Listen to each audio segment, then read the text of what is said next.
জঙ্গলের মধ্যে এদিক থেকে ওদিক ঘুরে বেড়াচ্ছিল এক হস্তি শাবক। হঠাৎ লম্বা লম্বা গাছের মাঝ দিয়ে গলে যাওয়া ঢালু রাস্তা নজরে পড়ল তার। সঙ্গে সঙ্গে মাথায় দুষ্টু বুদ্ধি খেলে গেল হাতিছানার। হাঁটু মুড়ে ঢালু রাস্তার মুখে বসে পড়ল সে। তারপর গড়িয়ে একেবারে নিচে নেমে পড়ল হস্তি শাবকটি। সমাজ মাধ্যমে এমন একটি ভিডিও ছড়িয়ে পড়েছে। নেচার ইজ অ্যামেজিং নামের অ্যাকাউন্ট থেকে এক্স হ্যান্ডেলের পাতায় একটি ভিডিও পোস্ট করা হয়েছে।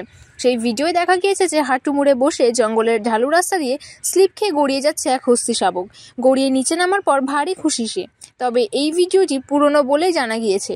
সংবাদ মাধ্যম সূত্রে খবর, 2017 সালে হস্তি শাবকের এই ভিডিওটি সমাজ মাধ্যমে পোস্ট করা হয়েছিল।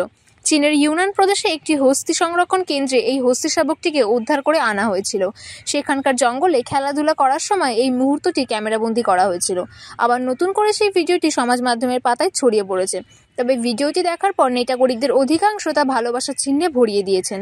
একজন নেট ব্যবহারকারী লিখেছেন, হাতির ছানাটি আপন মনে খেলা করছে, কোনো চিন্তাভাবনা নেই তার।